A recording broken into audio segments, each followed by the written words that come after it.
The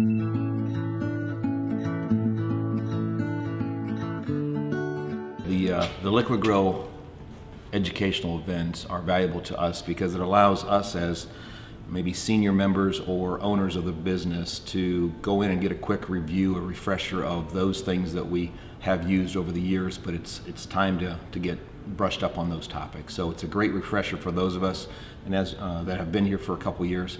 And it's also the same for our new employees as they come into the operation. We want them to understand the reasons that we're doing the dribble ban applications, the reasons that we're out here with Liqui-Grow's equipment, because it's ease of mind for us, and it really helps our younger employees understand the other aspects of the agronomics that we need. I feel the educational events that Liqui-Grow provides are different than maybe what else is going on out in the market. Liqui-Grow's approach to the virtual opportunities and in the array of different topics has appealed to me, and it's bringing some value to my operation this winter in particular.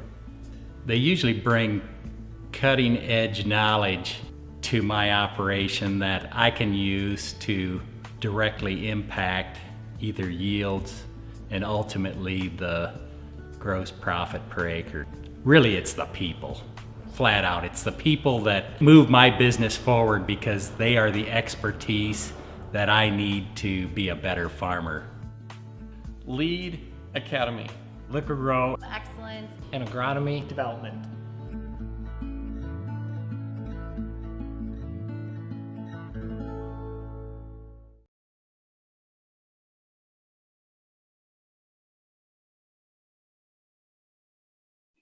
Good morning and welcome to Liqui-Grow Lead Academy. Today we are hosting a webinar with Dr. Jake Vossenkemper on how to improve your 2021 yields with fungicides and insecticides. He will also review a few things about product availability, timing for application, and more. We hope you enjoy this exciting presentation. You can submit questions at any point in the chat or by email to questions@liqui-grow.com. And with that, we will start the presentation and then see you afterwards for live Q&A with our presenter. Enjoy the presentation.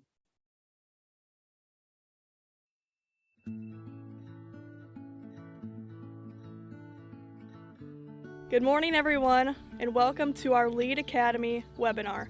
My name is Jenna Vanderheiden, Agronomy, Sales, and Marketing Intern with Liqui-Grow.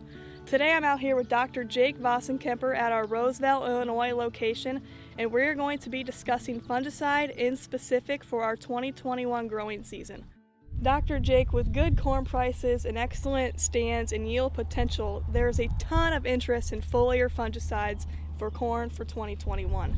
Is there going to be any foliar diseases out here in the fields during the 2021 growing season? Yeah, first of all, Jenna, that was a wonderful introduction. Thank you for that. And that's also a great question. And we do have some level disease each and every year, right? The question is, how bad is it going to get? And that's hard to say in any given year. But a couple things that we can think about to predict how bad is it going to be is in your specific field or your environment is how much residue we have on the soil surface. Because the corn residue, the old corn residue is where the inoculum is, right? That's where the disease lives throughout the winter that's going to infect the next corn crop. So the more residue you have, the more potential you're going to have for disease. That's northern corn leaf blight, gray leaf spot, tar spot, all the three major corn diseases, right? That goes the same for all of them. The other thing that goes along with those three major corn diseases are wet weather, right? So the more wet weather we have, the more potential we're going to have for disease as well, okay? So do you speculate it will be wet the rest of this year? Well, Jenna, if I had a crystal ball, I'd tell you, but I don't, okay? So no, that's a tough question. That's a tough question. We don't know, to be honest, right? It's pretty tough to predict the weather with any accuracy, much more than 3 or 4 days ahead of time. Mm-hmm. But, NOAA does try to do a good job of it, and they put out their long-term weather projections. And, over the next month, the weather, the 1 month outlook does predict a slightly elevated chance of this kind of recent wet pattern that we're in continuing. So in the near term, we can expect the wet weather to continue according to some of the latest predictions by NOAA. So that said, if you're serious about fungicide in 2021, I don't think I would wait to see what the weather is going to do, because you may not get your fungicide product of choice on, or if you're relying on someone else to apply it, you better get on the list right away. Yeah, Jenna, that's right. I mean, with crop prices the way they are, and like you said, generally we have a lot of beautiful stands like the one behind us here. There's a lot of interest in fungicide, and I know that Hub Tinsman, our president, has been very hard at work accessing as much fungicide product as he can.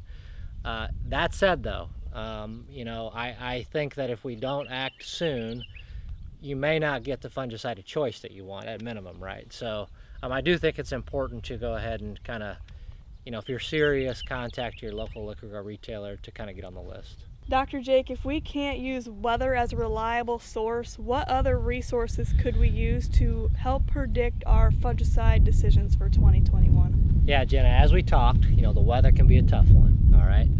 But fortunately, there's some other big time factors or things about your field you can use to decide, is this field more likely or less likely going to respond to a fungicide? Meaning, are you going to get a profitable yield increase from using a fungicide? And there's really two other factors that are a big driver of this, and it's tillage and crop rotation, right? So if you're in a no-till environment, or you're in a strip-till environment, a really high residue environment, particularly if you're growing continuous corn, it's much more certain you're going to have high disease levels in those environments than if you were full width tillage, chisel plow, field cultivate in the spring, and a corn soybean rotation.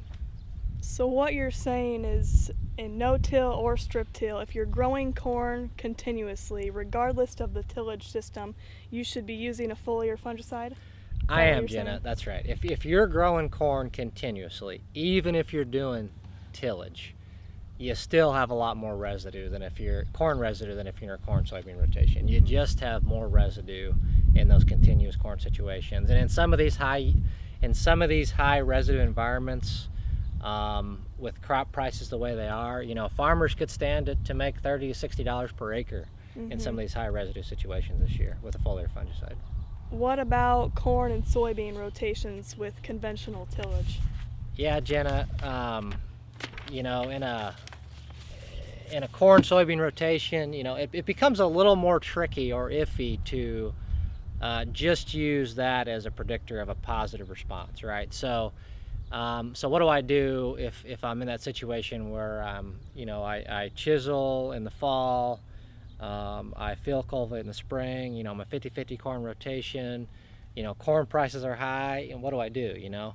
I think one thing you could do is you could use the corn's natural genetic predisposition to responding to a fungicide.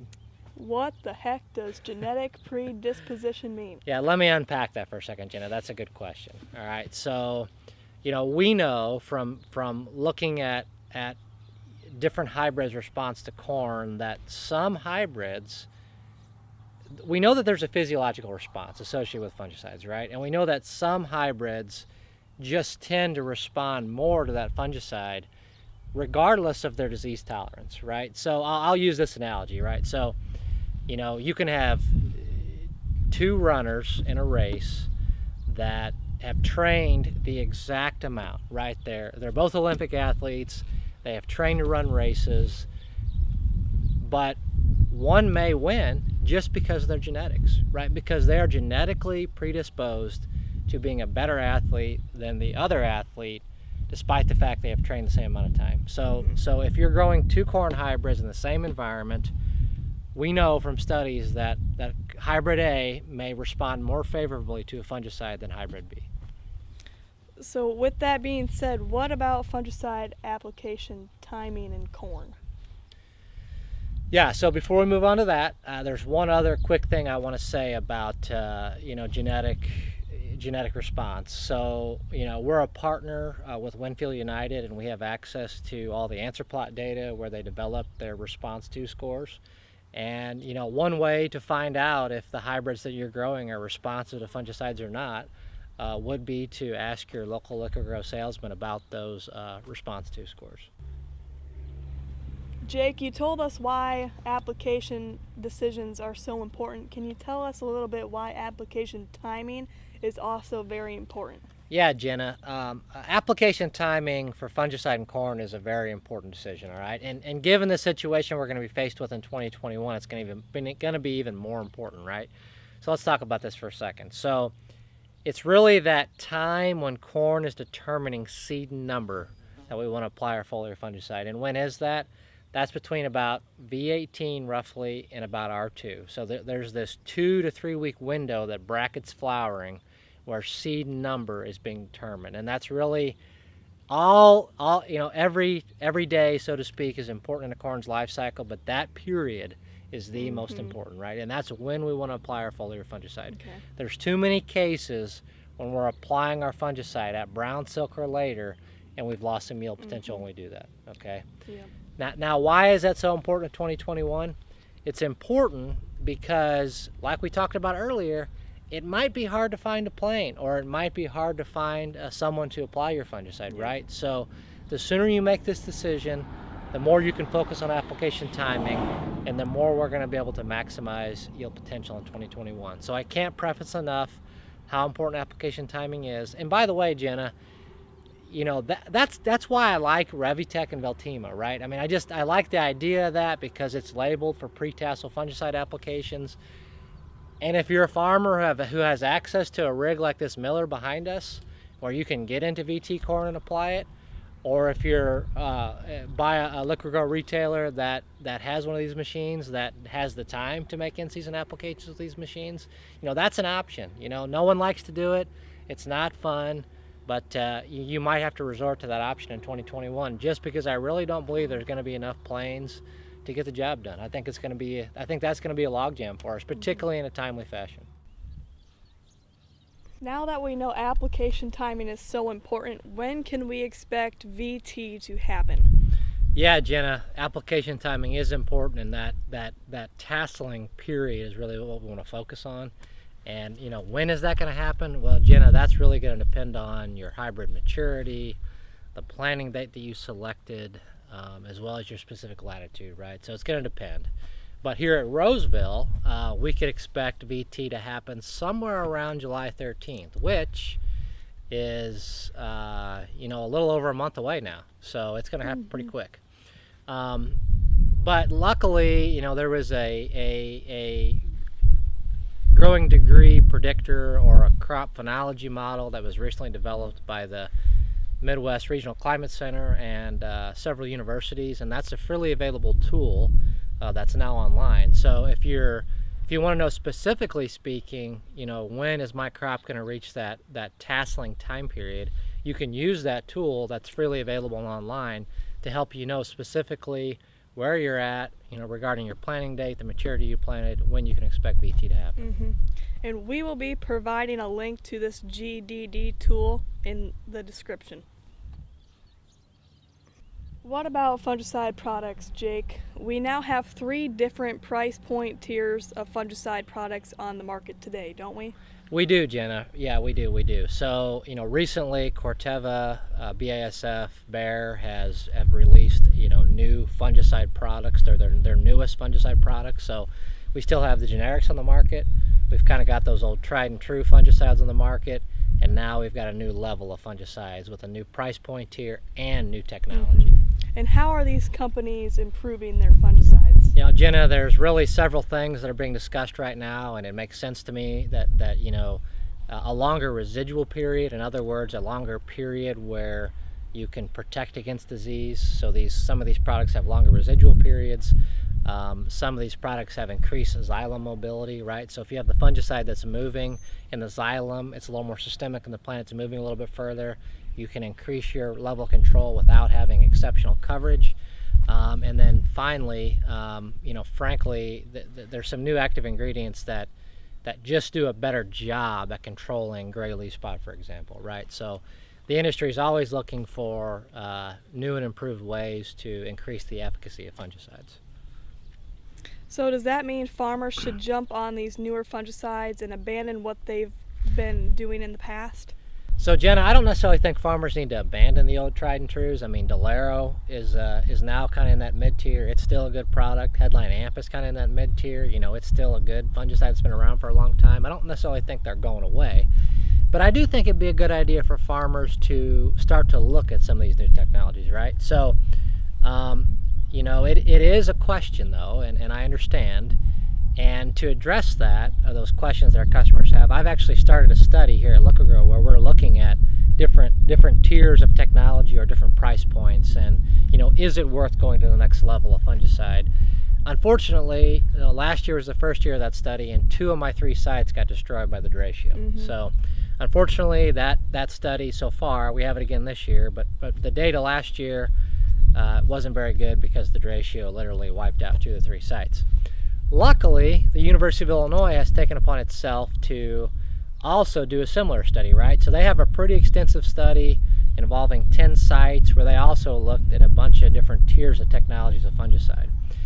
And if those 10 sites are a predictor of the future, it does look like these newer tiers of fungicides might bring another level of control and may be worth a few more dollars per acre, particularly with corn prices where they are today.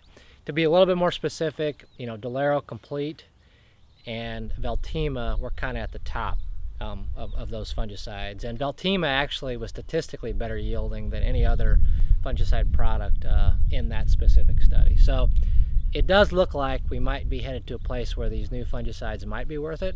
But again, I don't necessarily think there's anything wrong with the old tried and trues, and time will tell.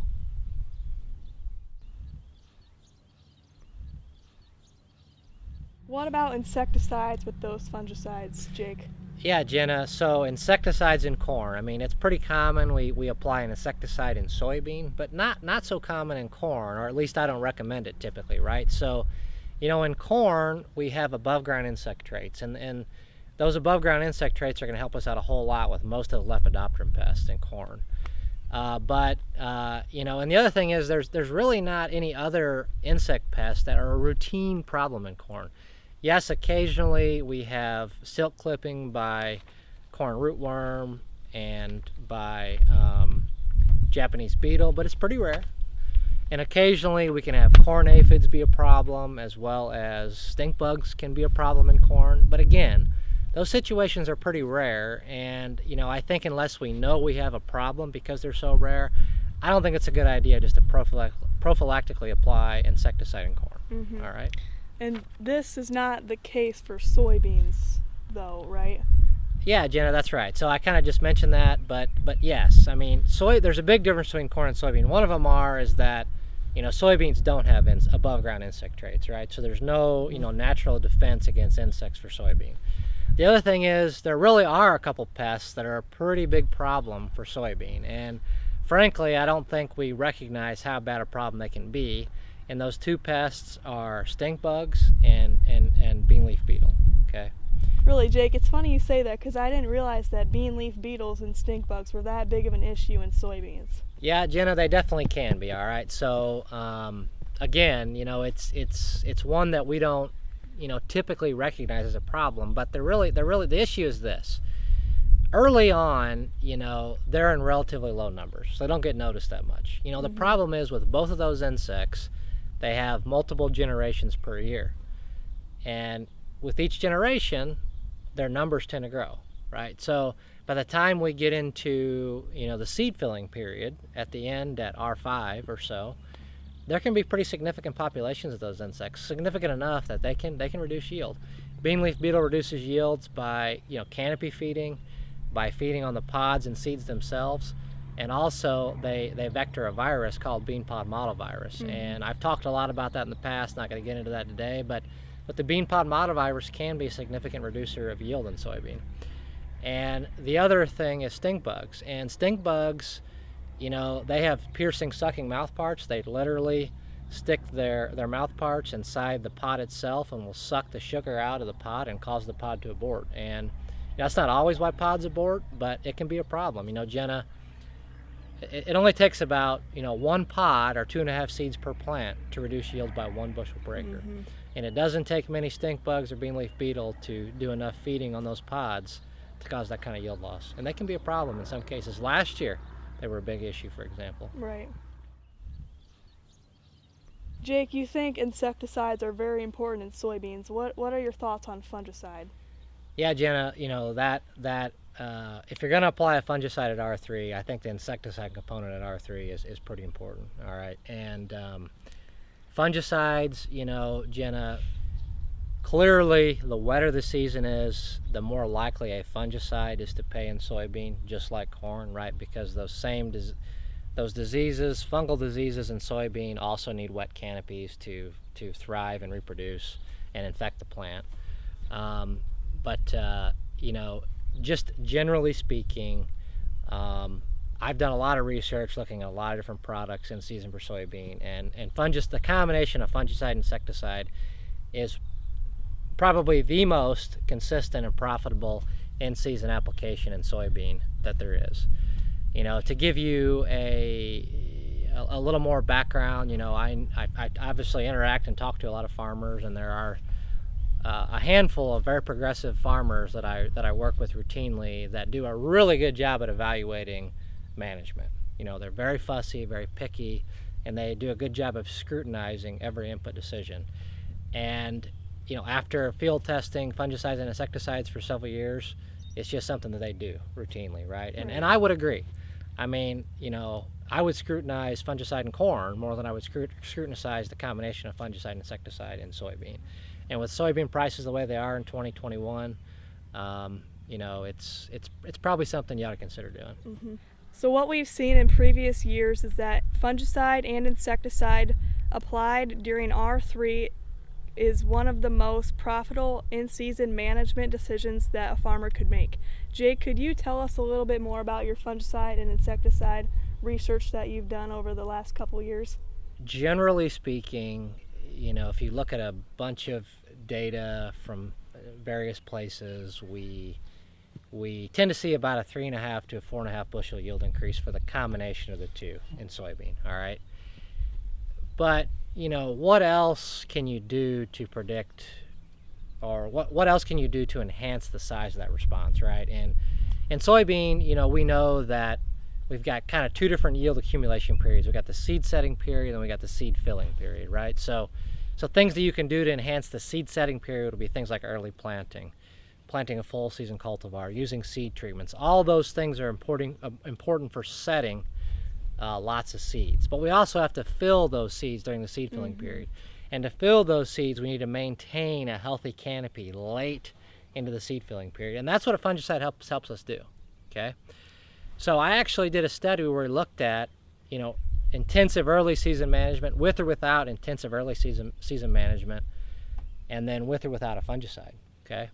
And we found that in the intensive management, this was last year at 3 sites, each site was replicated 6 times, so there's lots of information here what I'm about to say, but we have found an 8.8 bushel yield increase if you did early season intensive management, all right? If you didn't do early season intensive management, you still had a 5.5 bushel yield increase from fungicide, insecticide, and soybean at R3, right? Both those numbers are really big and typically, frankly, bigger than we normally expect. But I do think that we had lots of insects at these sites last year, stink bug and bean leaf beetle. But I do think this difference in higher response with intensive management, a little lower response with normal management does make sense, right? So if you're doing a lot of things right to enhance soybean yield, adding a fungicide and insecticide application at R3 is probably the next place I would go. Jake, thanks so much for inviting me to be on this lead session today, and I look forward to coming back again another time. Yeah, thank you, Jenna. Thank you very much, and thanks to you customers who attended the live session today. Lead Academy. Liqui-Grow Excellence And agronomy development.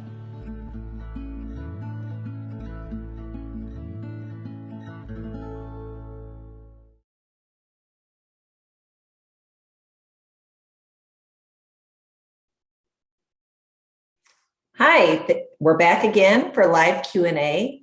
Thanks for joining our session today.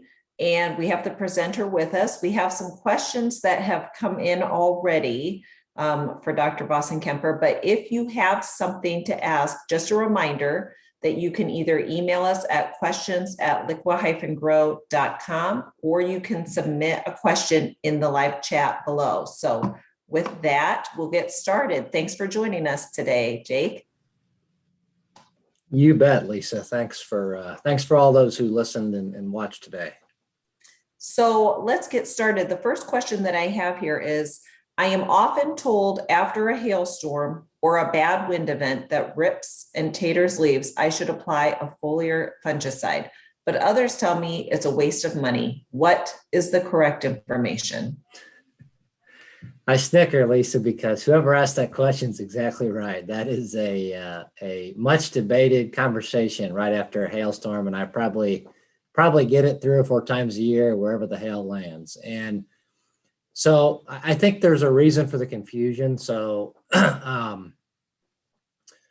fungal diseases like tar spot, northern corn leaf blight, gray leaf spot, those diseases do not need a rip or tear in the leaf to get in. So they have enzymes, mucousy enzymes that they produce at the bottom of the fungi that literally breaks down the waxy cuticle of the corn and or soybean leaf, and they help themselves in. They're very good at getting inside the leaf. So a few more tears and rips doesn't really make much of a difference. They're going to get in one way or the other. So just because you have tears and rips in the leaves that may have been caused by hail, that doesn't give you further justification for a fungicide application. And by the way, several universities have looked at this question now, and that's their conclusion also. So the conclusion has been not necessary to apply a fungicide just because of a hail event. If there's disease, that's a different story. If it's a continuous corn situation with lots of residue,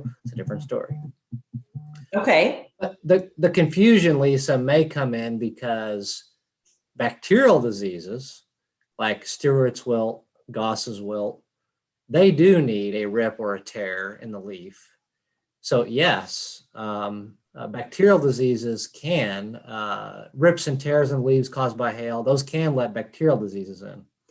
But a fungicide doesn't treat a bacterial disease, only fungal diseases. So that's probably where a lot of the confusion comes from. But to answer your question, no, a fungicide does not necessarily help fix hailed corn. Okay. Thank you.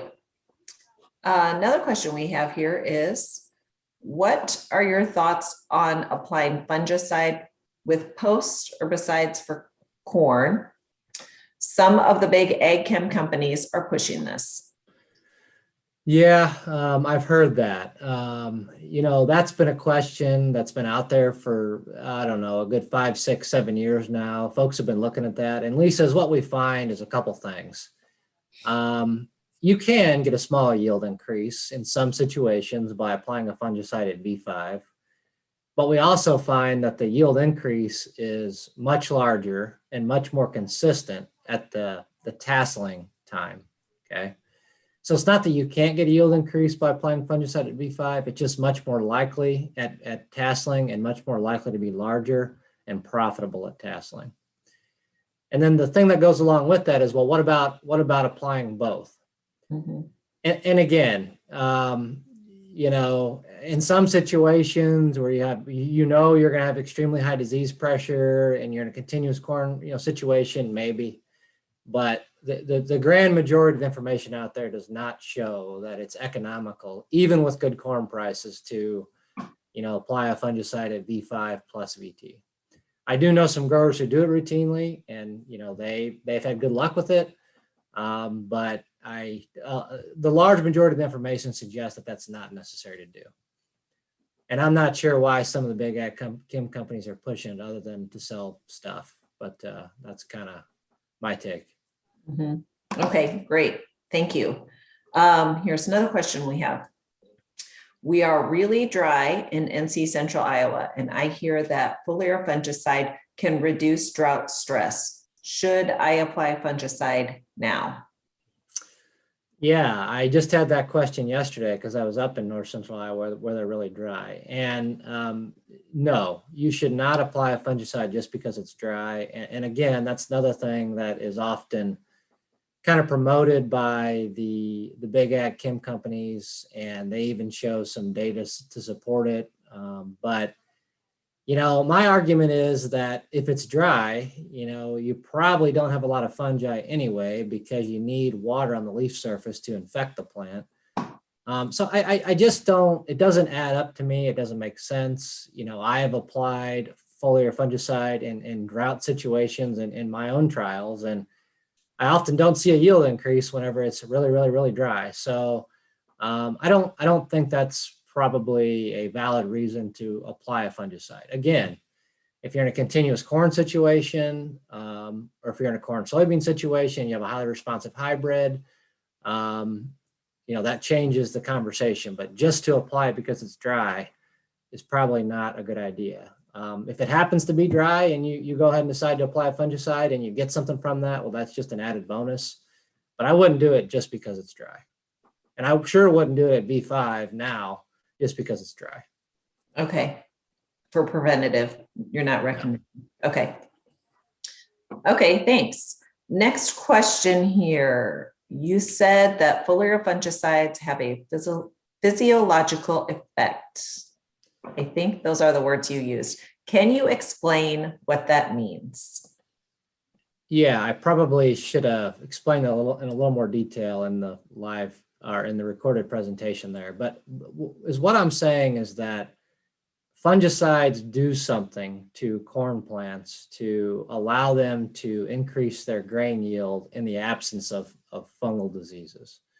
So there's other things that happen to corn when you apply a fungicide other than controlling disease, okay? And that goes along with the drought thing a little bit, but there's some things that happen that's even bigger than the drought thing. And is what happens essentially as some of these strobilurin fungicides are known to reduce respiration. And as what respiration is it's basically the maintenance process that the corn plant goes through, right? So when cells get old, when it has to cure a disease, anything that the corn plant has to do to maintain itself requires energy, and that's called respiration, right? So strobilurin fungicides have been known or shown to reduce mitochondrial respiration, which can reduce overall respiration tax on the corn plant. And since it's not spending so much time on fixing itself, because there is no disease to fix or less disease to fix, then it can use that energy to make grain instead of worrying about maintaining all these other things. And it's got a lower overall respiration rate because there was a fungicide applied. And we know that some hybrids, that has a bigger impact on some hybrids than others. And that goes back to my comment about, is the hybrid genetically predisposed to responding very well to a fungicide? And that's why. So when you lower the maintenance respiration of one hybrid, that's more meaningful than lowering the maintenance respiration of another hybrid. Okay. Thank you for clarifying that. I'm going to check. And one more question. I think I have everything that's come through on the email, but what do you recommend right now for growers who are tuned in and watching this and thinking this might be a strategy that they should consider or implement, or, what's the next step right now for them? Well, if they're considering using a fungicide in corn or soybean, or an insecticide and fungicide in soybean, if you haven't purchased your fungicide yet, I think it's pretty well timed to get in contact with your Liqui-Grow rep, because there is a supply situation. I don't know how bad it's going to be, but everybody's talking about it. And I know that our company has not been able to get all the branded products that we want. I mean, so we have a lot of supply, but we wish we could have got more Veltima or Delero Complete or Marvis Neo, for example. So I mean, if we're having issues getting the products we want, I can only imagine that farmers are going to have the same problem getting the products they want. So I would, act sooner than later if this is something that you want to do, because I do believe that, if overall supply isn't limited, you will definitely not have your pick on which product you want to use. Mm-hmm. And will there be any impact on pricing, do you anticipate? I think that's probably not a great question for me, but I think the pricing is probably pretty well set on where it's Okay. at the current time. I don't necessarily see prices going up between now Okay. and application time, but again, that's probably not my cup of tea to be answering completely. Okay. Okay, great. Well, thank you very much. This was an excellent presentation. And thank you to everybody else who joined us today.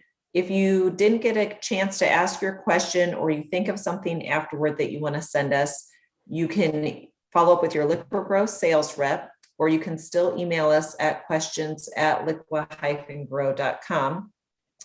In addition, all of the Lead Academy sessions are posted on our website, and you can also subscribe to our YouTube channel under Liqui-Grow. There are a lot of good videos on there, and this one will be posted as well. As always, contact your Liqui-Grow rep today to discuss fungicides and insecticides for your farm. Thank you for tuning in, and we will see you at the next session.